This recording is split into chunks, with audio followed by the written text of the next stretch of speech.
What you just said is one of the most insanely idiotic things I have ever heard. What kind of ignorant shit is that? At no point in your rambling, incoherent response were you even close to anything that could be considered a rational thought. You idiot, you fool! Hey, dummy! This is the Ignorance is Blessed podcast. Everyone in this room is now dumber for having listened to it. Hey, idiots. I'm here with my friend Matt Neal. I know. That's what I call my fans. I feel like I usually try to preface or like give a heads up to people when I interview them, and I realized I didn't. And this is the beginning of every episode is me going, no, I'm not calling you an idiot. It's just everyone who supports me. What a fool. How are you? I am as good as could be expected in this mayhem, you know? That's fair. Yeah. Yeah. I usually say I'll give myself like C-, C+ maybe day to day, you know? That's pretty solid, I think, for right now. I feel like, right?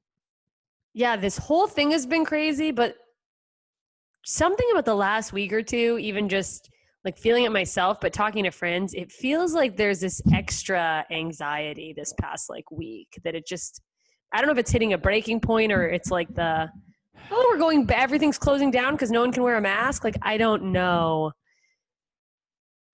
It's realizing that we weren't out of the woods. Yeah. It's glaring that our leadership is not capable of handling this. Yeah. And shit just keeps piling up. We're stuck looking at the news, and the news is making us crazy, is really how I feel. I try to avoid it, but it still gets in your head. Oh, it's inevitable. It's like that. Yeah, there's a 24-hour news cycle, and you can't. I do too much social media anyway, but like you can't get on it without being inundated. And now it's like a compulsive addiction. So I'm trying to limit that. But anytime I pick up my phone, it's like this instant.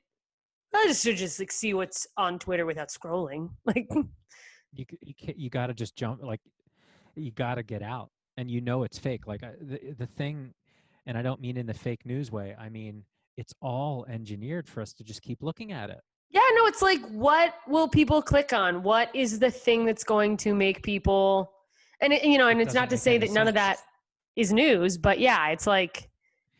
But you get to a point like, I forget what they called it. It's like, instead of creating real news, it's like evolving news has become okay. Like, here's an idea we're going to check on later.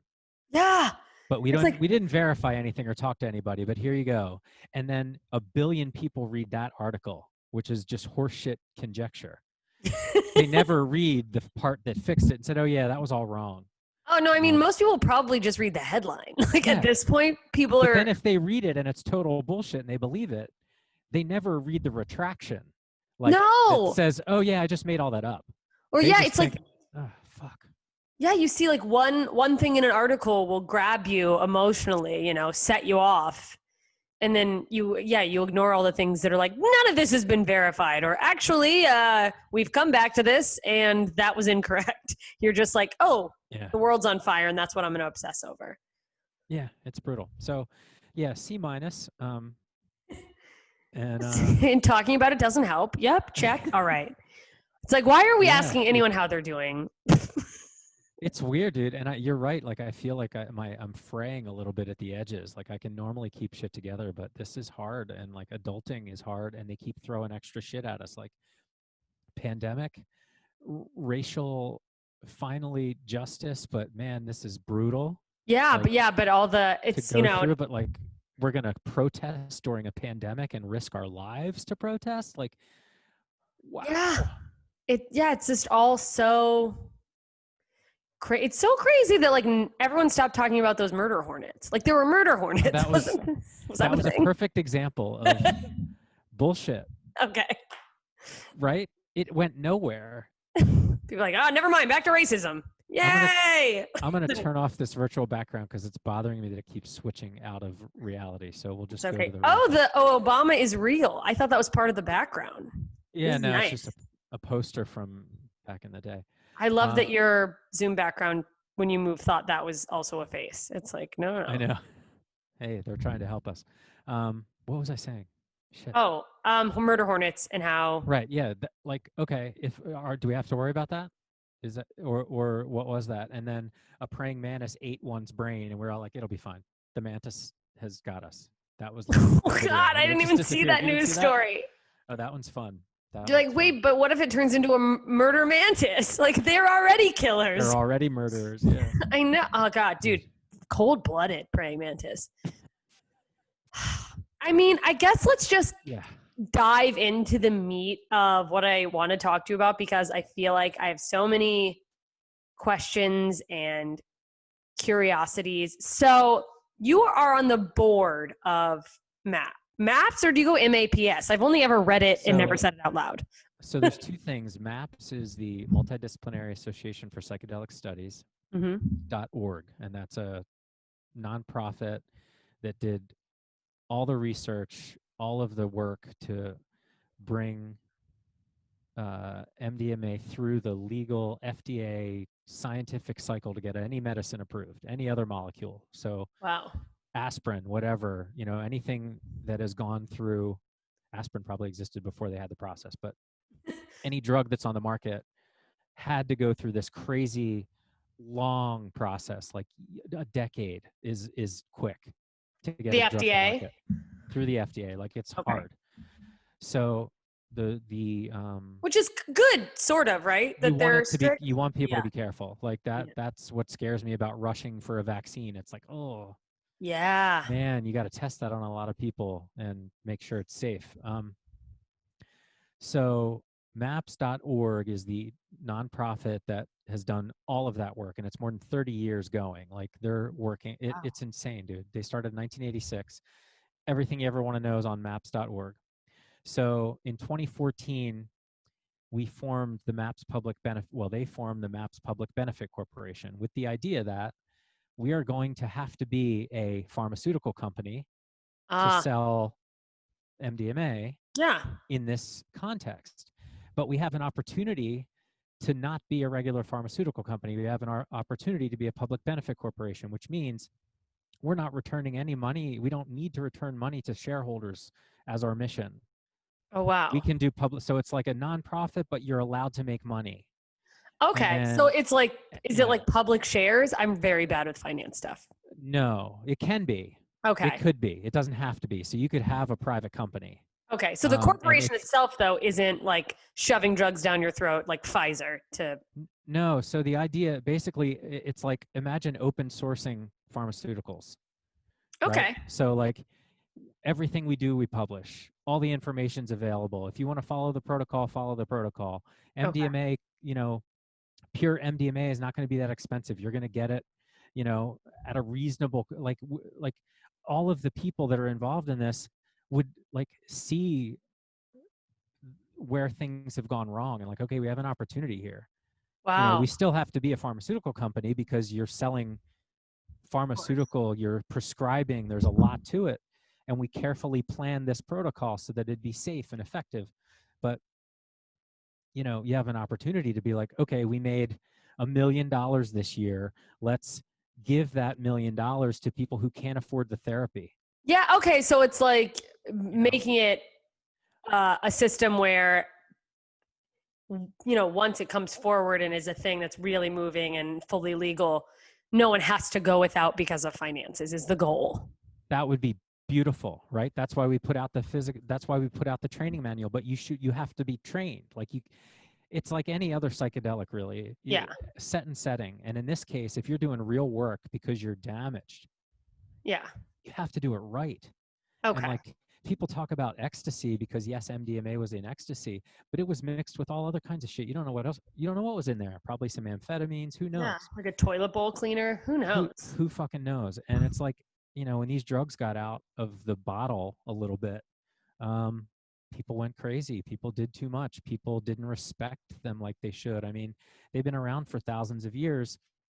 Use and respect and like ceremony to become an adult, to realize your place with the world. Wow. And that all got lost. Yeah, because you people know? are like, listen to this music. Fuck yeah, and there's nothing wrong with music and drugs. That's been around too Yeah. for thousands of years, right? But I mean, it got a little out of control, and it was clamped down in a way that was without thought. I mean, MDMA for psychotherapy, they knew it was a miracle drug in the 50s. I've heard stuff about Dude, that. it's insane. You read these articles, there's thousands and thousands of articles of doctors like finding the cure to helping people mentally in a way that you never could. And if you've done psychedelics, you know it breaks your brain open for a minute. Oh, And if yeah. you've I mean, got the right like surroundings, that could be a beautiful thing. yeah. I mean, I've mostly done shrooms, not to call myself out, but yeah, was it a thing where it got squashed by like bigger pharmaceutical companies? Because it's like this. No. It was squashed by the Nixon administration. They just put shit on the schedule. They didn't care. They were just locking it down because the hippies were getting mad.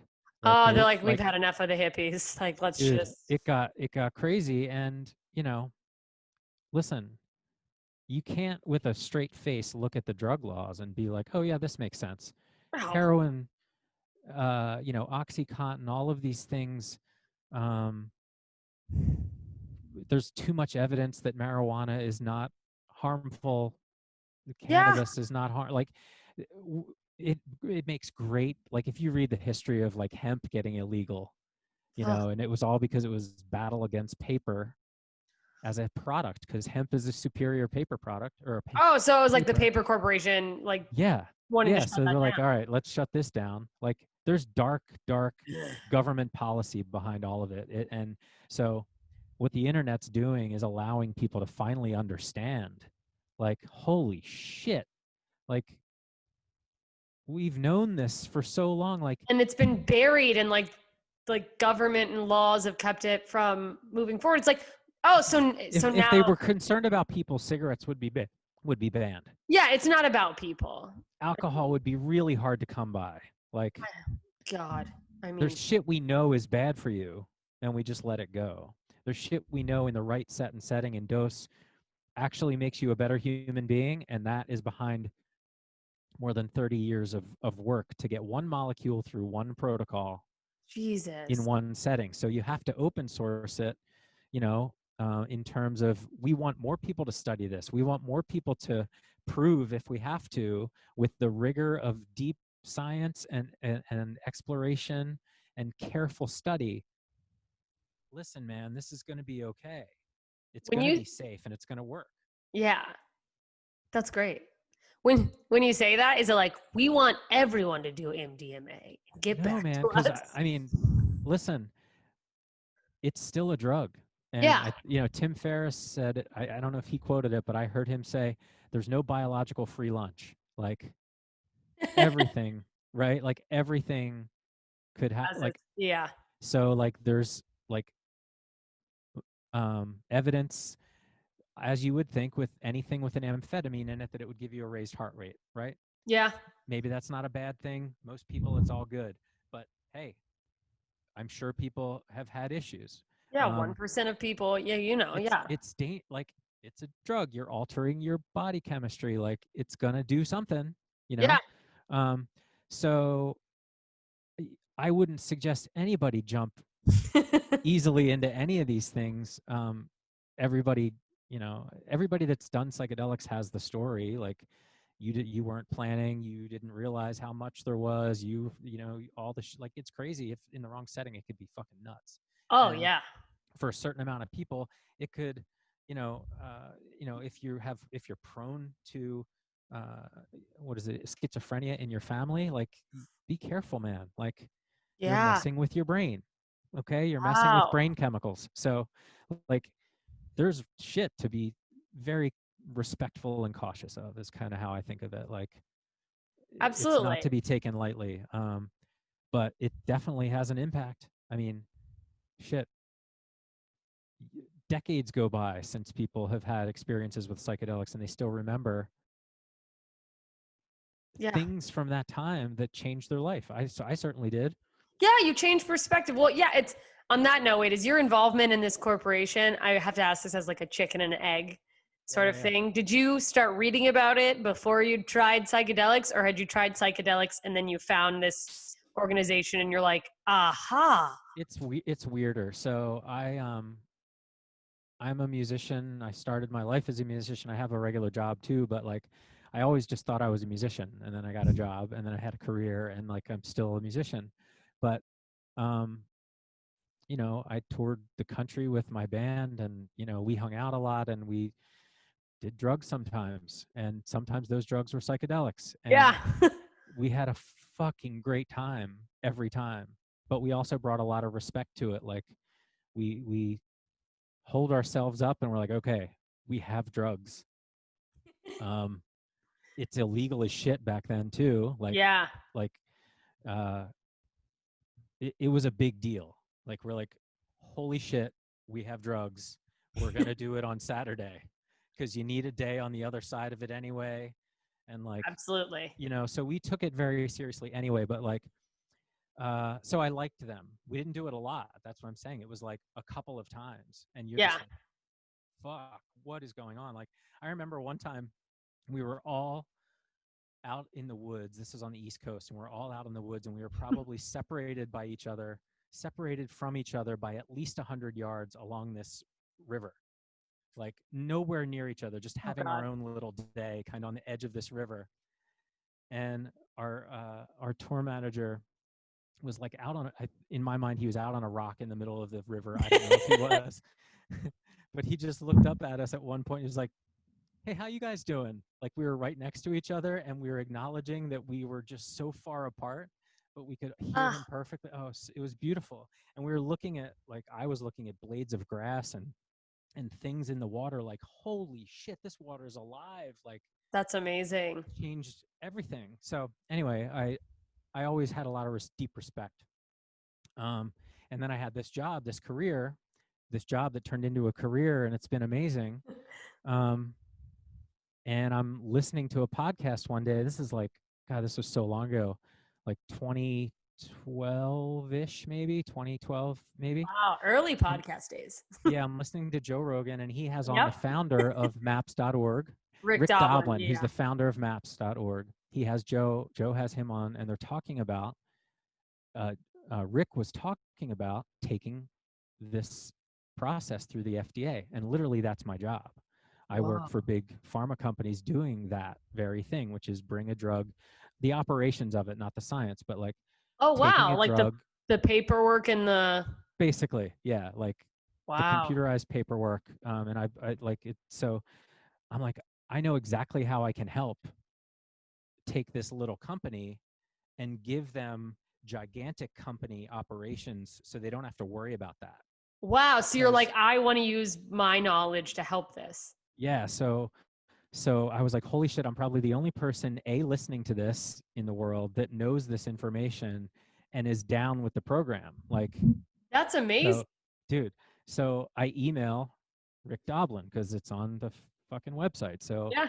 I wrote a really good email. Like, it was a really good email. Like, I nailed it. I nailed that email, and nothing happened for like a long time, Aw. And I was just like, fuck, man, that was a really good email.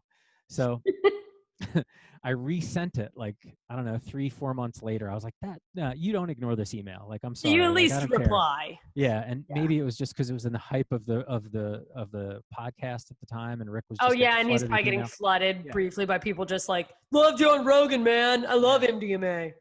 So I sent him another email and said, hey, basically, this was a great email. You probably missed it. Wanted to get it to the top of your inbox. He wrote back like within a minute. Oh And my God. he hooked me up with the head of clinical, who's now the CEO of the MAPS Benefit Corp. Wow. Amy Emerson. She's amazing. And she's the head of the clinical group that's been bringing this drug to bear. So we started talking, and I helped them operationalize and do all that stuff. And then we started talking about this idea of a pharma company that's like giving good into the world. And like Dr. Bronner's is one of our board members, and like they're a Wow. public benefit corp. Like, it's unbelievable, dude. They have like, it's the most amazing company you've ever seen. Like we've had some of our board meetings at Dr. Bronner's factory down in San Diego. Oh, that's awesome. And you've never seen a happier group of people working in a soap factory. Like it is fucking unbelievable, dude. They're partying all day. They're having a good time. Everybody's jammed. Section of the place that builds their Burning Man float per year. Oh my God, that's amazing. They're just giving good out into the world. And basically like it's a third generation business that now has, you know, modern marketing techniques. So they're making more money, but they take all that money and they give it away. So Wow. they capped everybody's salaries. Everybody's got badass insurance. Everybody's happy as shit.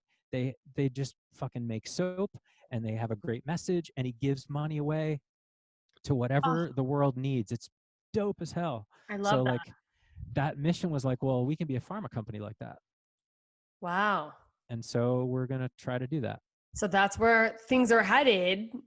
Yeah, man. Is it right now, is MDMA like psychotherapy the forefront of what you guys are focusing on, or do you have stuff going in all different directions? Well, you got to do one thing. Okay. As we're way too small. Like you've got to do one thing. Pharma companies do tens of hundreds of things depending But they're on how huge much money they have. corporations. But this is like all donor funded, all donated money. Wow. So it's crazy. Right now, we're in the midst of a challenge grant where Tim Ferriss is offering a $10 million grant if we can raise 10 million by September. Like, it's fucking nuts, dude. Whoa. It's nuts. Yeah. What's it's beautiful. So do people donate right on maps.org? yeah. Okay, good to know in case anyone listening is like, how can I help? Yeah, it's called the Capstone Fund. So if you look up Tim Ferriss Capstone, you'll see it's incredible. Like the people that are given money are given big money, and it's like all donation. So the beautiful part about the public benefit corp that's different from a pharma company is not only shareholders, but also your investment in the drug. Wow. So like we don't have investment in the drug because it's not a drug that you invest in. It already existed. It was invented in 1912. So like you can't patent that. So we're not trying to make money on the drug. So we don't have to return that R&D money to invent it. Oh, wow. So we just have to go through the process, which takes a lot of money and people to do, so that we come out the other end. When we get approval, we don't have to recoup necessarily like a pharma company does. Oh, because all that window. research and development is like, yeah, you have a limited window. You make the drug for 12, 15 years, right? And then you only have 5 or 7 years that you're allowed to make money on it. Then it goes generic and anybody can make it. So we don't have that limited window really, which is, we have the window, awesome, but we don't need to recoup during that window. So we'll have a pipeline of other things, but you know, it's all the common phrase that we use is all the wood behind the arrow. So it's like it's all this one thing, because it's kind of the it opens the gate to a lot of things. It's a model for how to do this the right way. And there's a lot of other compounds right behind it. There's a company called Compass Pathways that's doing the same thing, but they're a number of years behind, I believe, with psilocybin. Wow. So, okay. So they're like the mushroom version of what you guys are doing. Yeah. And I believe their indication is depression. I'm not positive, but they might be PTSD also. But yeah, it's unbelievable, dude. It's unbelievable. When Rick asked me to be on the board, I went to UCLA to meet with him, and I was there to see a talk by one of the investigators. Wow. who did they did their study because it was investigator sponsored. They could do a kind of variation on the protocol on the amendment, or on an amendment on the protocol. So they did social anxiety in adults with autism. Whoa. With MDMA. and the talk, dude, I was bawling. It was so amazing. There was a guy, I think she said he was in, I think Alicia Danforth is the name of the doctor. We can put all the links in because I don't want to get this wrong. Absolutely. Going off the hip. But basically, one of the dudes in the study was like in his 40s, and he had never talked to a woman.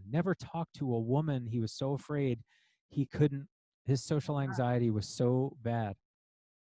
And after first session, he went to the grocery store he's telling the doctor this. He went to the grocery store, and usually he jumps out of the line if there's a woman checker. Oh my 'Cause God, because he he was still so has so much afraid. anxiety. Yeah. So he said after one treatment, he said, "You know what I did today? I stayed in the line, and when I got to her to pay, I said, 'How's your day?' Oh my And she said, 'How's mine?'" God. Literally changed his fucking life, dude. Oh Isn't that no. amazing? Like, Yes. dude, so I got to sit in the room where they do the therapy when we talked about this, and it just felt like magic. I was like, yes, whatever I need. And it was crazy because I still work at a big company. I did then too. And I was like, I don't know if I can be on a board when I work at this big company. Like, we're not in Oh, competition, but like, I'll try. And yeah. I knew I had to go to the head of like Your the work. head of my company to be like, I'm going to do this. And it's MDMA and there's other stuff in our pipeline. It's psychedelics. Like, I was really tripping out, but I was like, I don't want to work for a company that wouldn't let me do this, because this is Of what course, we're because all trying to do. Right. Yeah. But it was funny because I got to the final meeting, which was like with the main guy who I had to like pitch my case to just be like, can I do this?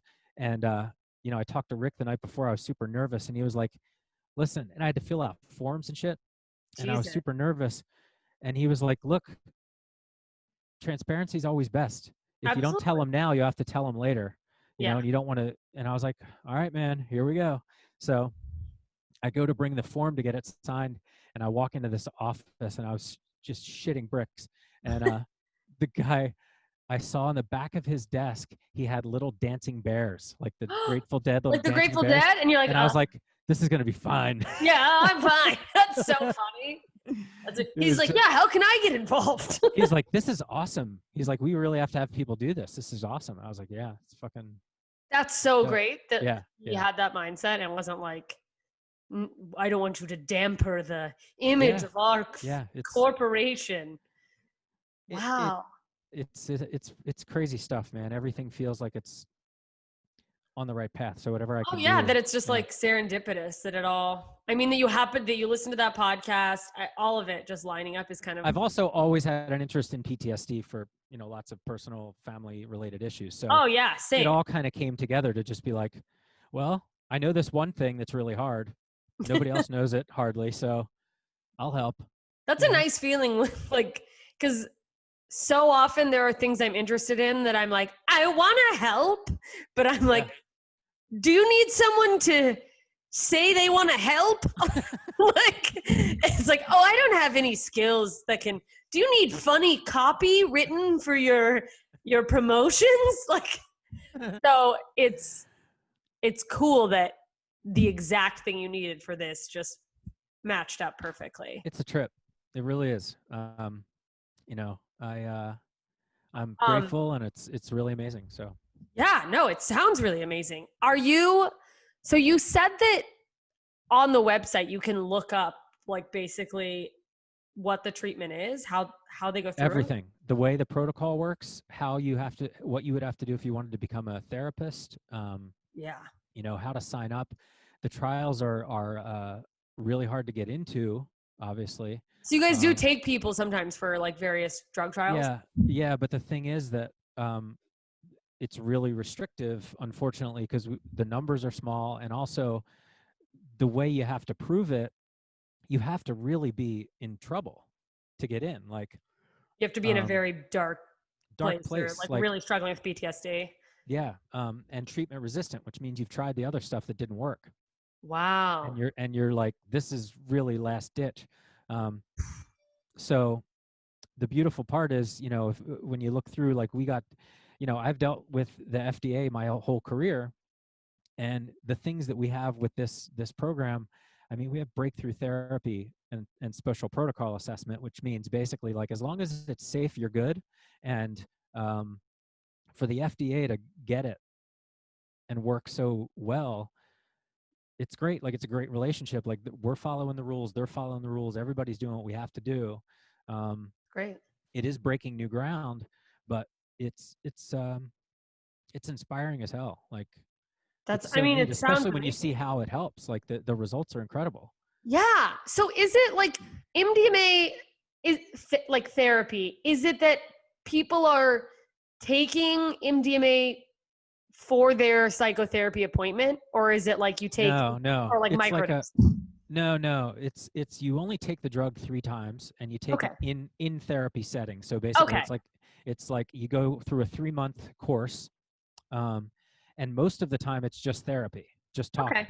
So you get to know the people that you're working with, and it's always 2 people, usually a couple, male and Okay. female therapists. So you get that rapport with them, and then you take the drug one of the times, and they sit with you the whole time. There's music on, they're just listening. You're in a blanket, eye Just mask, chat. totally chill. And you can watch videos of this online too. Just chilling. And basically it's enough. The way the drug works is that it allows you to like, PTSD is like, a locked box in your brain that Yeah. really, The like it, when you hit a trigger, you can't get through it. it's like the version of it that's in your brain is locked, and it arrests you where you are. And the therapy seems to allow you to, because it's not one of the psychedelics where you think the wall's melting and shit. Yeah. It's not as visual. It's more just In your body and in your brain, and you feeling, can yeah. function, and it allows you to look at that box and open that box and be like, okay, I'm looking at you now, motherfucker. Like, this is whatever what it is. happened. Yeah, and that's horrible too.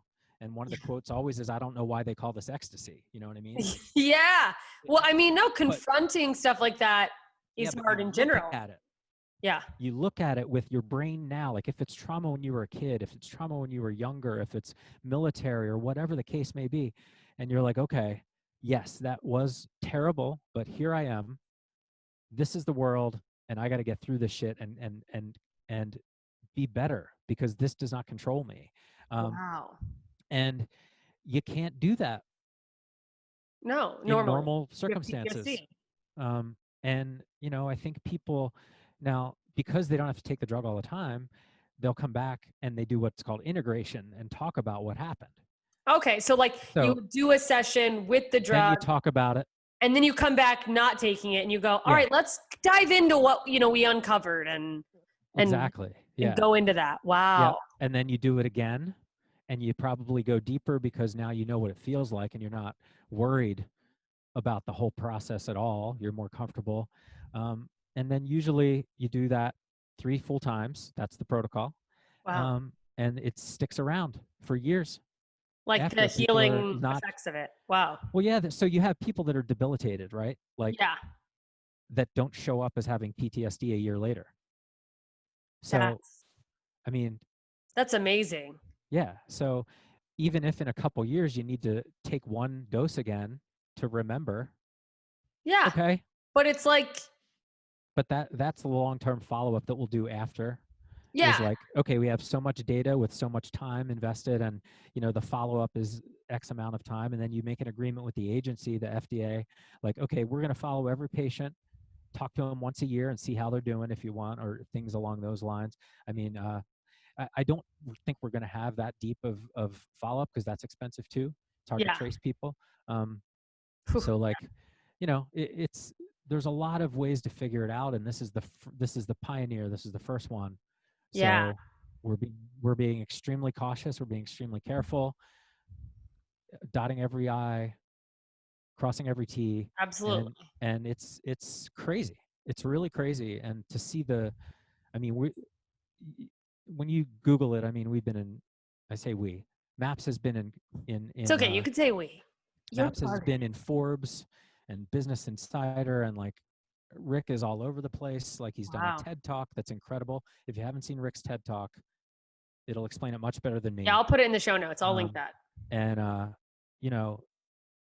just what he's done is incredible. And I mean, this is amazing, because I feel like, there's so far to go in all of the mental health world, but PTSD, everything I've read about it and learned about it, it feels like one of the mental health crises that is like eluded therapists, that like they have had so much trouble like really breaking because through. you're numbing out, Yeah. and you're not getting to that box and opening that box. I think you got to open the box. Yeah. You What's know, in the box? Um, it's so crazy. It's so crazy. it's incredible. So like as these trials go on and we get more clarity, more information, there will eventually ideally be a time where a doctor will be able to go, it'll last typically for about this long and then you may have to come back. Or Yeah, I mean that'll be the data that's gathered as it goes. In this setting, we don't have the length of time to know. of course. But like, Yeah.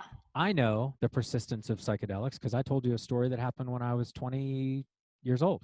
Yeah. I still think about the first time I did mushrooms and I'm like, yeah, So take me back. yeah, I mean, and those are a ride. It's a little different. Oh yeah, but, for sure. It's different. but the right dose is magic.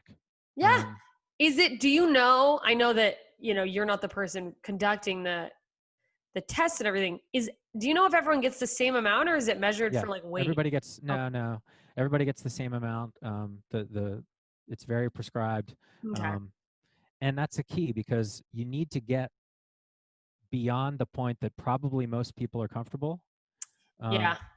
Otherwise, it's just annoying. Yeah. So it took a long time to find what that was. Okay. Yeah, because you have to So- get enough in their system that they can go. Yeah, it doesn't seem. I don't believe it's dependent on weight, although we are, I believe, tracking it. And I have to say this is all off the top of my head. Yeah. Oh, I give a big disclaimer I at the could've top too, and I go, Fucked up all this stuff, but I got the general idea really, really. You've right. nailed the general idea. You are great at nailing. I just hope people look it up and read for themselves, especially if they're suffering or people they know absolutely. are suffering. And I'm not recommending they do things at home, but like set and setting makes a big difference. Absolutely. Well, and it's good You to know can- if that's something you could benefit from, that it's coming down the pipeline so you can keep an eye on it too. Yeah, I mean, but time is always of the essence, Yeah. like for people that are struggling, every day is important. Oh yeah. It's nuts that it's still taking this long, Yeah, it's crazy.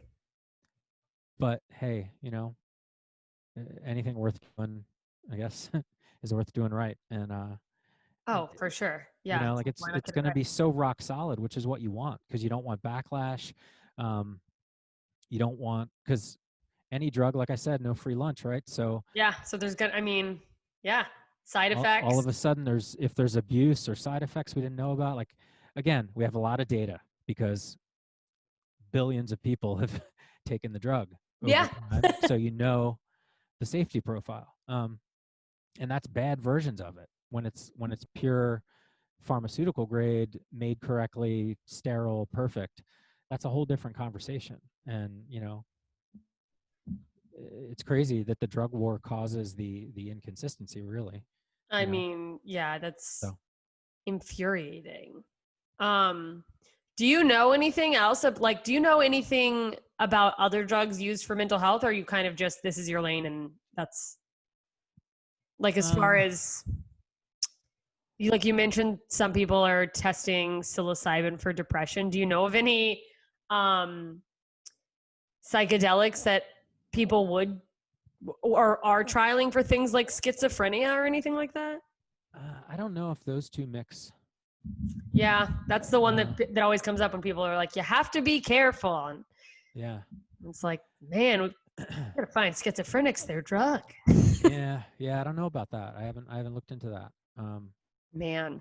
That'd be interesting. I mean, it sucks that it's something you don't necessarily know.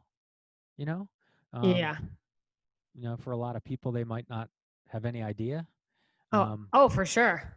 Or have already done it. Who knows? And who knows what's the right dose or which one.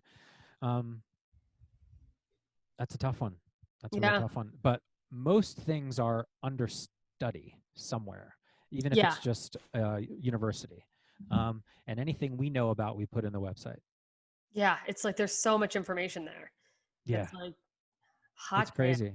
Yeah, it's that's why this like capstone fund is so interesting, because the people with money that don't necessarily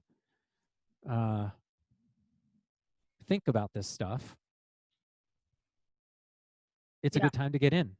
Yeah, It's like, if all you're worried about is the business side of it, or and with donations you don't get it back. So like if you're a multimillionaire, what are you gonna take it with you? Like, I know. it's the world, fucker. You know what I mean? Like, Yeah, do something. What are you gonna be buried with your money? That shit yeah. is crazy to me. Fuck, I just had a question and it slipped my mind. So you mentioned this sort of when you touched on like your memory of being on the road with your band, but and if you want to be like, no, I'm not gonna go into details or whatever, but I totally understand. For me, I've only done, MDMA once at a club. Like I went to a gay bar and danced. It was fun. It was fun. It was great. I didn't do a lot of it. I don't think it was even like a trip worthy amount. It was just like, I feel good and the lights feel fun. Yeah.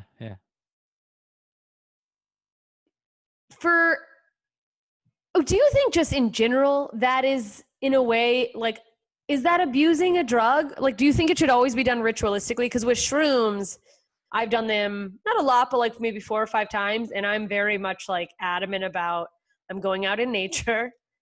I don't want to be in society. I think that whatever I'm trying to get from these, I will not get if I'm trying to have like party on them. What are your thoughts? Or like, if you were just going to be like, I'm going to use these to grow, do you think you can grow in a large group of people while you're doing that? Or do you think it needs to be a smaller? Does this make sense? Well, there's a couple questions in there. I know I just went on a tangent. I would never, I would really never presume to tell anybody what to do when it comes to themselves, right? Absolutely. Like, if it doesn't hurt me, I don't really care. Yeah. I am old and I have responsibilities, so I have to do it very, very carefully. Like I had a buddy last year make an offer, and I was like, "No, man, I got to work in the morning." Yeah, you can't just on a whim. Yeah, like it would have been great. Like honestly, I would have had a blast. But for me now, it has to be right. Yeah, I got the messages and I feel okay in that regard. You know what I mean? Like right now, like if I was going to do it, I don't know if I would really want to do psychedelics right now. I'm scared. There's so much crazy shit going on. Yeah, because you're going to dive into what's going on in the world and it's so uncertain. Like, I don't know. It's pretty psychedelic as is, right? At the same time, it might free me of my anxiety. So yeah, that's fair. Like I don't know. Yeah, that's a tough one.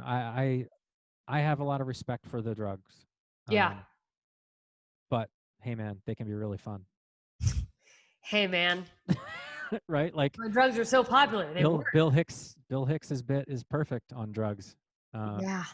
And talking about musicians and throwing away all your albums if you don't like drugs. Like. Yeah, I know, right? You're like, guess where what? did this came from? Yeah, I mean, it's funny. One of the records my band made, we really, really wanted to do drugs to make the record. Oh, and wow. Like I said, it was hard to get drugs then, at least for us. So it didn't happen, but we still had the recording session. So we did the session super, super sober, like couldn't get any drugs at all. And then like a week later, somebody came through and we mixed the record with drugs, which was amazing. That's so funny. So, you're like, well, we got some now. That was the experience. So yeah, it's I don't know. I have a lot of respect for them. I think about it a lot because my daughter's getting to the age where we probably will have to talk about it. And oh snap! My buddy said it best. He's like, dude, she could Google you and read the story. Like you don't have to talk to her about it. I'm like, fuck. I think you're right. Such a weird place to be in. Yeah. So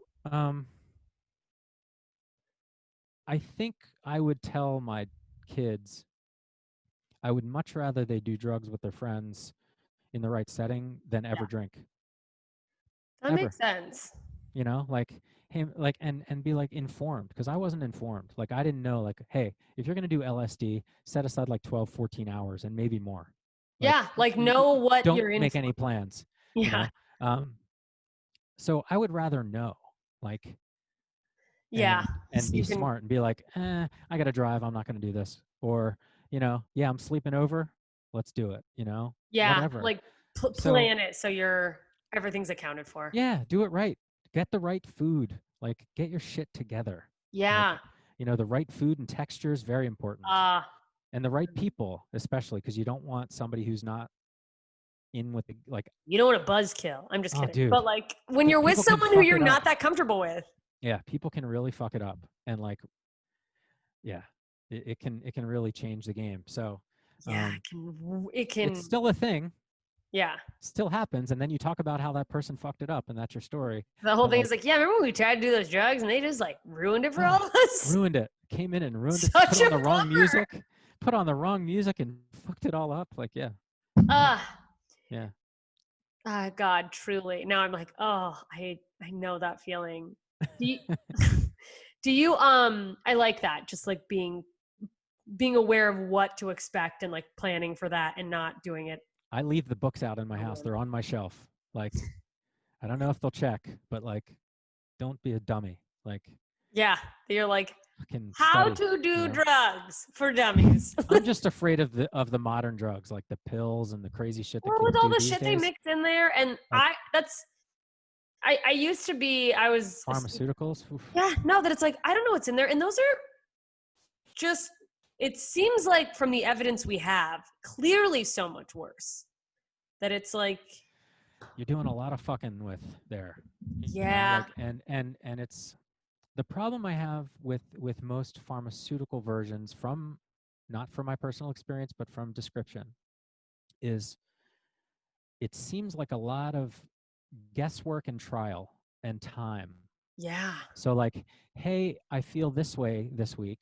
Oh, let's up your dosage. Now I feel this way. And 3 weeks later, they're like, okay, it's starting to wear off. You can't stop taking it on your own. Like, Well, no, it yeah, seems harder to dial in, right? absolutely. And I hope it works for some people perfectly. That's wonderful.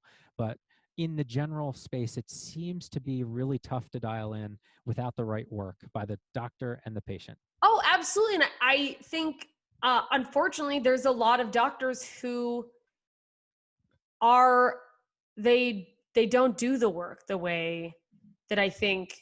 Who am I? I'm not a fucking Well, expert, but it's it's like not set up to make them do that the right way. it's They're like on a instead of schedule and they don't make any money anymore.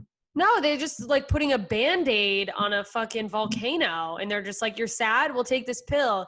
When in reality, it's like, yes, I'm aware that depression and anxiety is all real and can be chemical functions in your brain, that a drug can help a lot. I mean, I have ADHD and I take medicine for it and it's changed my life. But Yeah. I hear stories of people going to a therapist and immediately getting a prescription. And it's like, I don't know. It's like, maybe get to the bottom of why someone's sad, because it might not be chemical. And every time I hear someone go, well, I have depression and it's chemical, there is this part of me that maybe it's just the skeptic that's like, yeah, did your doctor test your chemicals? Or like, did your chemicals get fucked up because of trauma? Maybe like, because it changes your brain. I'm so grateful to not have it, dude. I don't know. Yeah, I have and plenty of friends, and I know you have friends that do, and it's hard to and be I around. I say all that having it, you know what I mean? Where I go, it's a motherfucker. It's a motherfucker. It's so hard. It's so difficult, and so that's why the work is so important. Whatever the work, and God, I can imagine, like, Neal Brennan talks about this a lot, and he's really good about it. You try so many things, and it's day after day after day. I can't imagine. So the will to even keep trying new shit. Yeah, when you're impressive. that low is like, yeah. I guess my skepticism more comes from not distrusting necessarily the people writing there. I shouldn't say this to you, but I don't trust Big Pharma, man. It's not an unfounded conversation, but there's a lot to it. I think there's unscrupulous people in every business. Yeah, and it's such a... Here's the problem. The system is set up wrong. So it's a market-driven, capital-driven business. You have to invest the money on your own. You only can make money back on it for a short period of time. It's a giant gamble. You might kill a bunch of people. The risks are super high. You employ thousands of people. It's really, really fucking hard. Yeah. The root of it, the people that are at the bench doing the science, they want to cure the problem. They want wanna to cure the get over the disease, problem. Yeah, right? exactly. So you need behemoths to push it through because it's so fucking expensive. Well, maybe it shouldn't be so expensive. Maybe it shouldn't be so hard. Maybe it should be faster. Maybe there's other ways we could do it. And people are working on that, but it goes so slow. It's this titanic ship. You know, like FDA is just starting to do modernization things. Companies are starting to pitch in. There's conversations going on. The right conversations are happening, but like I'm hoping COVID expresses those conversations, because before March, if you said to every company, your whole company has to work from home, they would have been, fuck yourself, that'll take us a decade. Guess what? It happened in a month. Yeah. So, that it's like, oh, that was always an option. So now what else right. are we? So, yeah, what else are we wasting time on? Let's fix that too. Yeah. But I mean, mental health triggers so many other things. Like if you Absolutely. are depressed Mm-hmm. and you eat everything in sight and don't take care of your body and you get sick, now you're taking a pharmaceutical for the sick, but you're doing nothing about the other things that you're depressed and you let your body go to shit and you didn't take care of yourself because you're depressed. It's like this vicious, horrible cycle. And it's like you're going to keep doing those things, keep getting sick. And it's, and it's just so hard because, especially like with depression, even finding the energy I can't imagine. Make the effort. And then it's like, God forbid it not be working. Or even with mental health, it can be so cyclical that you can. Yeah. I've had times where I've been so low that I'm like, my low point, after having experienced severe lows, it goes like, oh, I need to get help. I need to talk to a therapist. And I'll like frantically like start looking it up on my insurance website, which is a whole nightmare in itself. And then I email a bunch of people. And then by the time they get back to me, it's like, I'm not like, I feel amazing, but I'm like, oh, I feel okay. And then I'm like, I mean, I should probably talk to you, but I feel stupid now being like, yeah, I'm just like, sometimes I don't feel good. And that's my own like shit that you have to get over. I mean, but judging your one woman show, I think you probably have grounds for having some stuff to work through. I mean, thanks for noticing, Matt. But I love you very much and you're very funny. Thanks. You too, dude. Shoot, I'm trying to think if I have any more questions. This is so interesting, but I feel like you covered so much of it. I want to say that I have so much respect for you, and I met you so long ago wearing like a kid's sweatshirt, a rack. Oh my God. And you made me laugh so hard, and now your name's on the Comedy Store wall, and you're amazing, and just I'm honored to talk to you, actually. Man, thanks. You're the best. I mean, we've known each other for fucking years. You're always just like, you're a bright spot. That is the question I had. Do you think your general demeanor and personality has been impacted by your use of psychedelics? Or do you think this is just how you always were? Because you're just like cool. I mean, like you're just very chill and easy to get into deep conversations with. It's something that I've probably nurtured and developed over time, but definitely sort of, I say, kickstarted by psychedelics and my relationship with the band and our reverence for things and like that. Yeah. And deep conversations from, I had a weird 20s, man. Like I had a different experience. Like we spent a lot of time in the van talking about shit and thinking about shit. And, I treasure that. So that formed me too. Like I did have drugs along the way, but it's just like, it was the whole thing. And I've just kind of continued it my whole life and like kept learning and trying to learn new shit and think about things differently. And I mean, I love that. I don't know. This is fucking chaos, dude. I tell my kids all the time, I'm like, life is chaos, man. I don't know what to tell you. I'm trying to give you tools to get through it. Like, I mean, honestly, it's like, well, what's the alternative? You tell your kids that like, it's all going to be okay. And then later they think you're a liar. Like, dude, we're seeing what happens when you do it. This entire, like, those fucking nutbags out on their lawn with guns the other day, like, Oh my God. dude, what are you guys afraid of? How are you racist in this day and age? Yeah, Like, it's what is like, wrong with you? oh, Like, it's appalling. It took me a while. I mean, it was years ago, but I had on the lens of, I'm not racist. What do you mean racism? I mean, like, yeah, when I had to like delve into like reading and learning about the Black experience and like having deeper conversations or listening to, my friends who are Black and going like, oh, like I didn't see any of this, which no, I stand by, and dude, I'm not that gonna like say that's part of the system. yeah, I mean, I'm not gonna claim any like woe is me, but I'm saying like men had a big wake up call with me too. No, yeah, well, it's Like, holy shit, you guys have, why didn't you, like, a normal person would be like, why didn't you fucking tell us it was this bad? Jesus Christ. like, oh, Like, why didn't of I course you tell should you? fix Like, that. yeah, Yeah, no, I know. well, and my thought on that is, in its own fucked up way, the whole system, I think, is designed to keep, you keep you in the dark if you're, quote, one of the good ones. That it's like, yeah, they want you to think that like they need for white people to be like, police are good people. So that when shit hits the fan and people are like, fuck the cops, there will be enough white people like, they've always been kind to me. And like, it's just very, life is a gray area, and it feels like everyone wants to exist in the black and white, but like, It's so dumb. I mean, not, none of those things are, those racism and, Me Too shit's like all bad, but I think we can get on the right side of history. I have to be optimistic that we will spread enough word that we can get over this and be better for it. It's just going to be a painful one because it was a deep, dark, nasty one.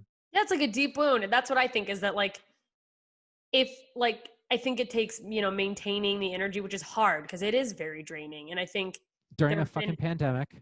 Yeah, there have been instances in the past where it kind of flared up, but then Brian Simpson has a great bit about it where racism is like herpes and it flares up and everyone's like, I don't know. It's not me. I didn't know how this got here. Like, but it's like such a great bit. It's so funny. He did it on Lights Out. You should look it up. But yeah, it's one of those things where I feel like if we sustain and people stay active, because it takes like getting people upset enough that they're like, finally calling and signing, or, hopefully going like, I'm going to get involved in politics, or like, how can I get, the other day I was really high and I was like, we got to get good people on the school board. I was like, I'm going to run for the school board. And then I was like, I need to sit down and just take a breath. Like, but because there's so much with racism, I don't know about you, but like, they just left a lot out in my history class. And I'm like, Yeah, there's dude. a way to start fixing it. It's a missed opportunity.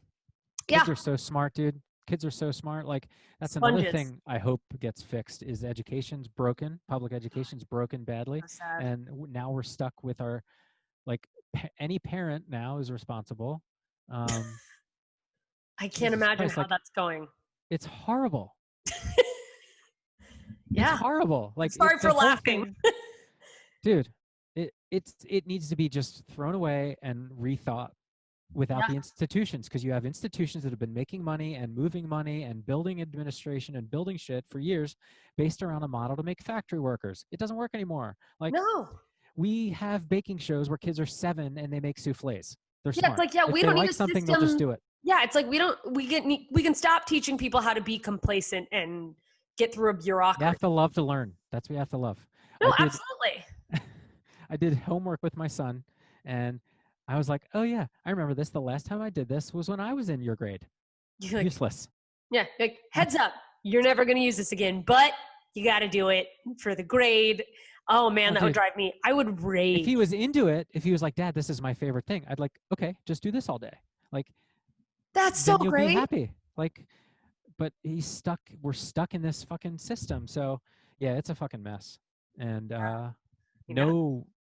nobody's doing well at it. It's not. This generation of kids is going to have a big blip. Like, we'll get through it, but like, sports is fucked. My daughter's sports thing is completely fucked. Like, they can't play. I can't imagine like They have nothing to do. They're Not so goddamn having bored. The pools are closed, dude. It's the worst. The beach and the pools are closed on 4th of July. that's so and parents are just like stuck at You've home been stuck in the house for 4 months. It's crazy. and it's like, that's hard in itself. We all know that. We can all go, no, kids are a joy, but like that's hard. And then that helpless feeling of like, I can't even, it's not like I'm withholding something from you like on my own. It's not available. Yeah. I mean, in the first couple weeks, it was kind of okay to swallow. Like, oh, buddy, all our favorite places are closed for the week. They're And now gone. it's like they were starting They may never to like come back. Yeah, no, it's Like life as we know it. Inside, not okay for like a year. Like And comedy. only outside. I think. God. I don't know how they're gonna do it. No, me neither. Or they have to get better like HVAC systems. Although there's a lot of clubs open, and I haven't heard of spikes from those events. And like the Chappelle event looked good. Yeah, they did really well at like spacing everyone out too. Yeah, I mean, laughing is obviously a spreading thing, so you better wear a mask. I don't want to hear your bullshit. Like that's the kind of thing. Yeah, well, I think that was the issue that I'm hearing from. But what do you do with the microphone, Jessica? I was thinking about this before. I was like, we have to all get our own microphone or own covers. Yeah. We need condoms. Yeah. Bring your own mic. I think that's the only way you could do it is bring your own mic. And it has to be, at least from the science I've seen right now, it has to be outside. Yeah, it's and hopefully they'll figure it out. But I don't know. Have you done any Zoom shows? Now we're just getting into comedy, but I'm like, I don't want to do it. It's a different thing. No, yeah, it's a different thing. I've said yes to a few, and like, also they were like paying me a little bit of money, so I was like, well, it would be. People got to eat, man. I'm not going to begrudge anybody, But it's like I never realized how much of maybe a drug comedy is for me. But I'm like, oh, I don't get whatever I get from doing stand up emotionally. Not even like a blip in the radar with a Zoom show. Like I could be. Yeah. Crushing, it's like not crush, but like you can hear people on Zoom shows, their mics are up. Like I could be getting laughs, and I'm just like, God, I don't want to live anymore. Like, yeah, it looks. I've got to find a new career. Like this conversation would be so much more fun on a couch. Like it sucks. You lose that personal element. It's just not as good. It's also very ping pongy. Like you can't help but wait for the person. So like. Yeah. It's not a normal conversation flow either, so it's weird and like so I don't know, unless something drastically changes. Now the other thing that could happen is a treatment, maybe. But still, I saw something about one floating around. I mean, full disclosure, I did not click on a link. I saw a tweet and then just was like, well, this is great about there being some trial drug, but it's going to cost There's a lot of candidates. There's a lot of candidates, but if they even if they get rushed through, I don't it's scary. That's scary. Yeah, I don't know. I don't know if I would get it right away. Yeah, and it's no, I don't want to side with anti-vaxxers, but I don't want to take a vaccine that's been just created a month ago. Even when they go through the process, it can still get fucked up because like let's say you test it on 100,000 people and you get approved for that drug. And then once it's in 1 million people, they're like, oops. Yeah, but you're like, wow, there's a pretty big side effect. It just didn't hit any of these 100,000. Yeah, I mean, that's basically like, that's happened with a bunch of drugs before is once they get on the market and get into the broad market, they're like, oh, Jesus. Like, we didn't know it could do that to you. Oops. Our bad. But I mean, how could you know? Like, you're like, no. Listen, we tested 100,000 people, so it didn't show up. Now, like there were scandals though, which is why people hate pharma companies, where they realize you fuckers knew this and you still put it out. You still put it out because you had spent so much money. That's the scary part. That's where you just got to be like, okay, fuck faces. Like, this didn't even cure anything. You know what I mean? Like, motherfuckers. So like that's where the reputation is sometimes warranted, but like at the root of it, like, man, I would always say like, yeah, you can hate on pharmaceuticals until you get sick. Like then you're gonna be like, give me whatever. Oh, exactly. Right? That's like I'm anti-pharmaceutical until I'm like I'm in pain. I need a. It's the ethics of it. Like that Scarelli guy who raised the EpiPen to like $4,000 or someone, an asshole. Like what a piece of shit. Yeah, so that part is unscrupulous and shitty, and we got to root those out. And I think the same thing about this Black Lives Matter movement is like, okay, now we know who all the assholes are, and we need to say, look, no more assholes. I don't care what color skin you are. I don't care what your job is. Yeah. Fuck off. Like, Bye. Don't be an asshole. and cops, I mean, you know, they should not have the job. It's a hard job, and they're Such a hard job. It's crazy that, I mean, learning how short the training is for cops, and then it's like, what is the mental evaluation? Oh, and everybody they run into is lying to them, or worried or scared. I've been pulled over and been like scared, petrified. Like, what did I do? Like maybe I did something wrong. Yeah, because it's scary, and like that's not how it should be. That's not. You shouldn't be afraid of the police. Yeah. But I mean, you should be, but like, because they're scary, but you shouldn't have to be. Yeah, I really hope we come out of this with better on all fronts, better with racial conversations, better with policing conversations, and somehow figuring out the science of this COVID situation so we can have another society, because right now it's like, Yeah, like a glimpse we at all, it could have been such a uniting, imagine, like, remember 9/11? It was like flags everywhere, America's the greatest. Like, Trump could have been like, listen, remember I said make America great again? We're all together in this. yes. I'm turning on the military to make masks. Everybody's going to get our ventilator. We have a central knowledge base of all this information. The last president, thank goodness, he made a pandemic playbook, and we followed it, and it shot this thing down. We only have 20 cases. We're the best country in the world. Look how great we are. But instead, he fucking ruined it, and now we're the dumbest country in the world, and we can't go to Europe anymore. Which is the most devastating, by the way. It's like, yeah, police brutality. I can't get a fresh baguette on the streets of Paris. Well, what shocks me is that, like, it doesn't shock me. That is not true at all.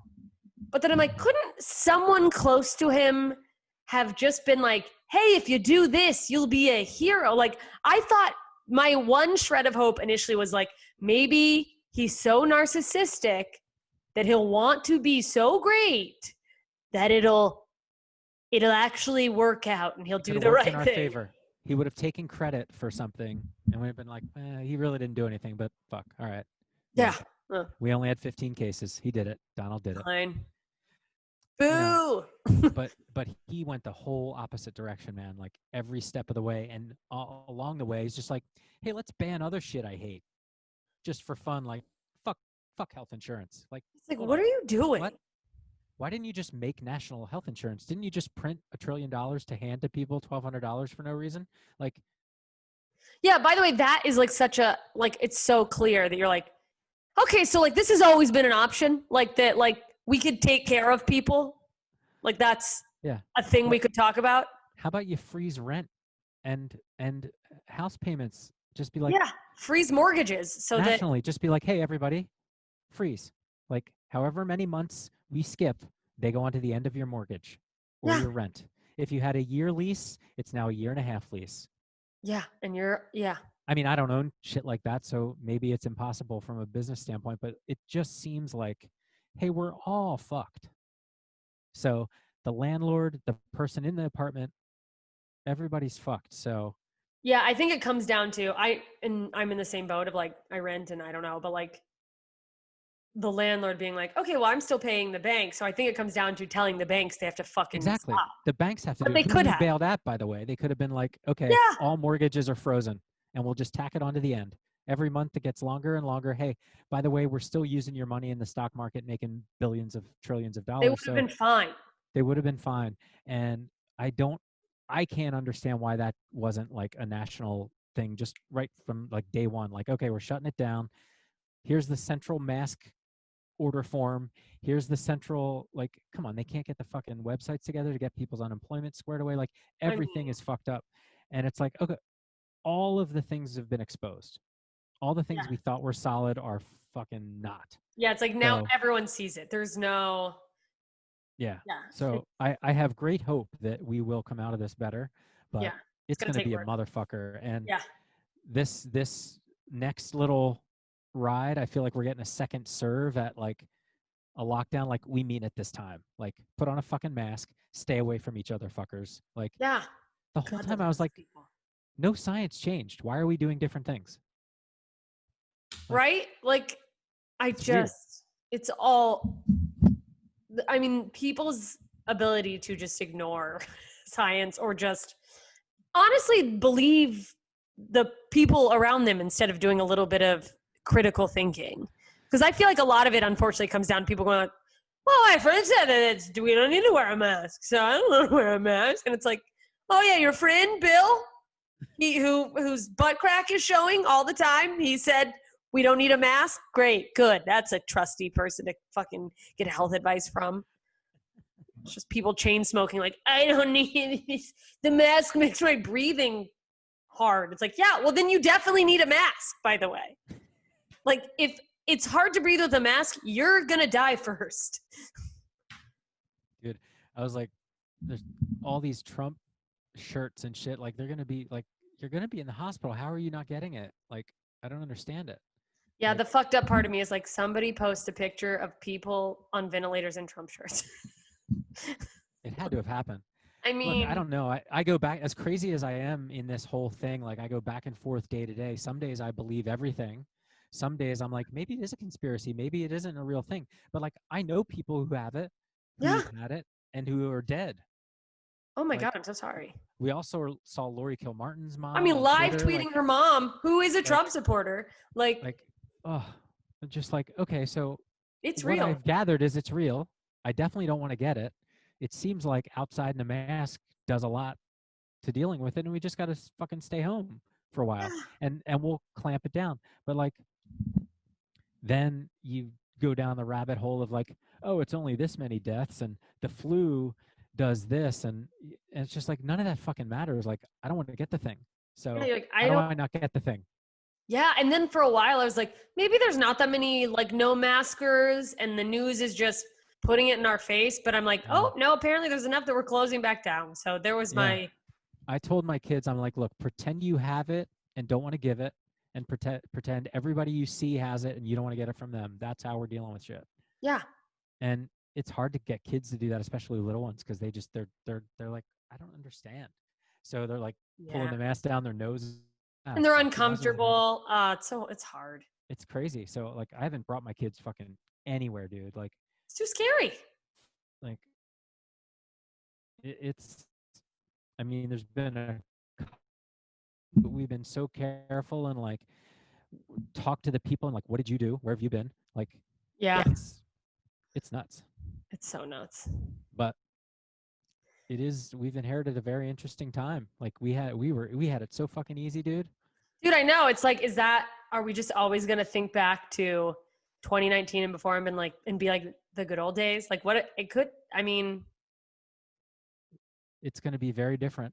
Yeah. I don't think I think it's going to be a couple years before it's back to like normal packed rooms. Yeah. Even like a semblance of normalcy. Yeah. That's why, so many people are having identity crises around this. Crises. Yeah. Yeah. I mean, you look at your own foundation of everything and it's like, oh, I got a lot of shit I got to fix. Like, it's like, oh, what does anything mean? Yeah. Fuck. I mean, being creative is hard some days. The thing that gives me hope is like, there was a big pandemic way worse than this one in 1918. And they built theaters before that. And those theaters stayed like they are today, these old theaters, and they have a ton of seats. So like, it didn't permanently change. Okay, we can't go indoors together ever again. So I feel like someday we'll get around it no matter what. My hope. It's I'm like such different. a downer, but it's like, we can travel so much easier now. That's what scares me, is that like, people are still fucking flying places. Like, people are taking flights. Yeah. I mean, no wonder Europe told us to fuck ourselves. I thought they were going to shut flights in like March, April. Like completely, like, yeah, we're not flying. Yeah, I don't think it's that bad. And for whatever reason, planes are really clean. Everybody's wearing a mask, and the HVAC systems are really good. I'm not hearing of any spikes in planes, and they haven't stopped. So that's good. I felt the same about like packages in the stores and stuff. I was like, if grocery stores and packages were a problem, we would have bigger spikes as a result of grocery stores. That's And true. like, I'm spraying with Lysol in the general direction of my groceries. I'm not like hermetically like sealing them perfectly. Yeah. Like, these are molecules. So why am I even wiping them? So there are some things like that evolved a little bit, but like, and so I don't want to take a plane if I can avoid it, but you know, like I have older parents and Yeah. like shit just Same. happens and I like gotta fly. I don't want to do it. And I was flying like all the time. So like, Same. I was fuck like, flying. oh. I don't need to do it ever again, kind of. Um, but like going to Europe, I'm sad. Like, I know. It's like, oh, all these things that were cool. Like, whoa, wouldn't it be great to go back there or to go there? And it's like, yeah, you're not even allowed to do that now. I That there realize- doesn't exist, by the way, as the way you have it in your mind. You know what I mean? There's no. yeah, we fucked this one up good. Yeah. And, so but whatever it returns back to, it will return back. I do think, Yeah. God, I hope Trump loses or quits before the election, one or the other. I mean, yeah. I really didn't think he could fuck it up this bad. Like, I was sad when he was elected, but I was like, what can a president really do? Yeah. Holy shit. It's impressive in a horrifying way. That it's like, wow, you like really exceeded everyone's expectations of how big of a piece of shit you are. Yeah. Like, just like, oh, you think that's bad? Hold my golden shower urine. Like, I don't. It's nuts, dude. You're like, wow, he's just gonna go down in history as the worst. I just want to survive so I can read about it in 20 years. Like the big thick book of like, Yeah, where it's like, fucking crimes or whatever the fuck. Like, man. yeah, he's gonna be a president that there's so many presidents you don't really talk about. They just like, they're unremarkable. But he's gonna be one of those names that people are like, oh. And he loves that, right? Yeah. And Yeah. it's funny, like if you read his transcripts, and I'd encourage you to read one of anything. Like the best one was when he just answered, what does he plan for the second term? That was a really good one. But like he never says anything. Wow. Like there's never a complete coherent sentence that means anything. He jumps from subject to subject. It's like word salad. And you're like, You've not said anything. Yeah. And then when he does the rallies, he looks like a stand-up comic. Like he's doing a routine. Yeah. It's weird. It's not information or inspiring. No, it feels like a weird character. It's mayhem, dude. Yeah. It's unbelievable. And I look back to like when the second George Bush was president, and we're like, oh, could it get this any worse? And we're like, have, boy, like, he seems like a saint now. I would love if he would run again. And meanwhile, there's 4 living presidents that Trump could have asked. Like, hey, you guys have any insight on this? We're having some problems. You guys want to come back to the office for a day and have a chat? Like, would love fuck. just some opinions. Fuck. Oh, he's so fucking. He sucks. He's bad. It's just, that is what it is. It's like, he sucks. There's not, Yeah. you don't need fancy words for it. It's just like, he sucks. So like doing all of this in the midst of, to get back to the drugs thing, like the FDA is still doing its job, and Right. everything we're doing is like both sides of the aisle, if you will. Like too many people have PTSD in their life. Like this is not a political issue. This is Buckle up. There's going to be a lot more. Dude, after this pandemic, after, all of the wars and the craziness and the sexual assault and the I'm sure the domestic violence that's I going on know. in this Yeah. thing, like Jesus Christ. It's nuts. So you guys are still, is it like your process still pretty much full steam ahead at this point, or has it slowed down a little? Slowed a little. Okay. But still moving. We were really far ahead, so we're in phase 3, late phase 3 trials, which are the last stage. And the enrollment, obviously, there was a while we couldn't get people in the room together. Oh, that's obviously. Yeah. So I think now they're starting to have protocols around like, okay, everybody masks up, temperature check. Have you been out of the country? Like the standard kind of like Yeah. thing. I think they can be in a room because some things are open like other therapies and doctors' offices. So I think Yeah.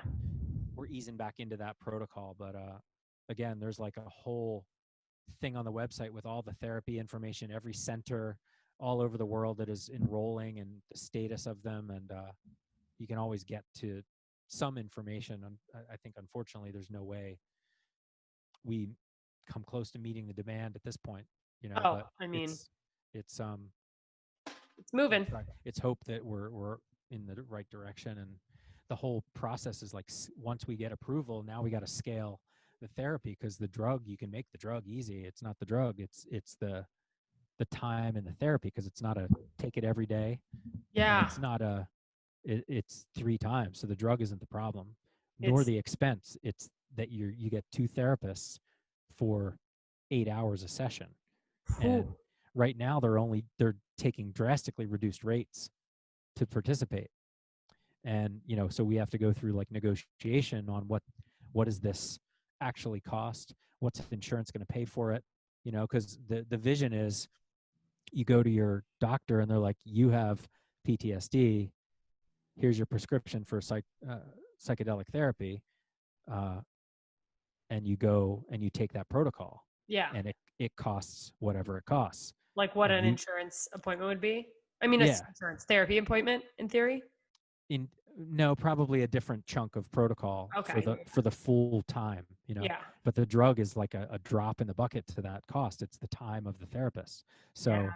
coming to what that's going to be, and then like, do you need 2 fully licensed therapists, or do you have a therapist and an aide? Like, do you need 2? And then they're looking at further protocols if they have the same effectiveness of having like group therapy.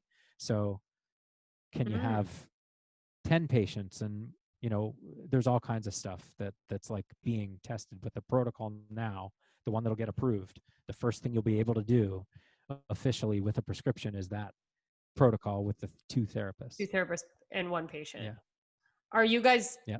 is there any plan to, I don't even know how to ask this question. I worked for a few years at a place called, well, not even a few. I worked with blind and visually impaired people for a few years, and it was a government agency though, so it's probably way different.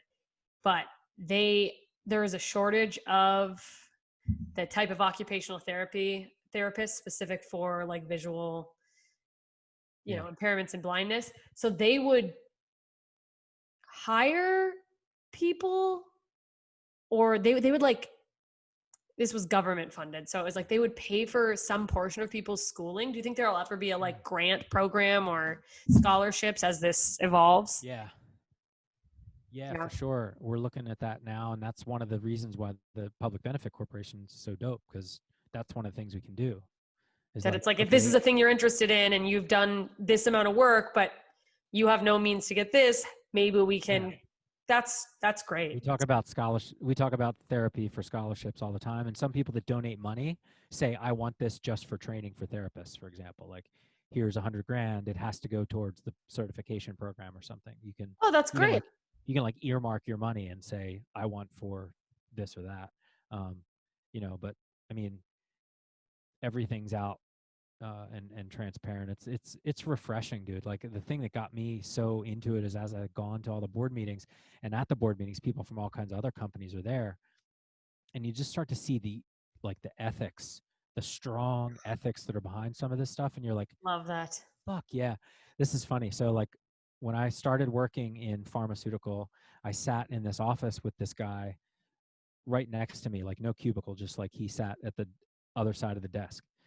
And we worked together for like 3 or 4 years, and we got along great, like really got like listen to the same music, because we were doing like really boring tasks. So we would just put on music and jam, and it was important to get along in that regard. I'm sure. God, imagine if you did. Like, what a nightmare. We were working, and the company had like they would pay for graduate school if you wanted. So we were just shooting the shit one day, and I was like, we should take this free graduate school before they take it away. Like, hell yeah, we live in a great place with great schools, and why the fuck not? We got nothing else to do, So we both did graduate school, and he did bioethics, and became a leading bioethicist at the University of Pennsylvania. Whoa!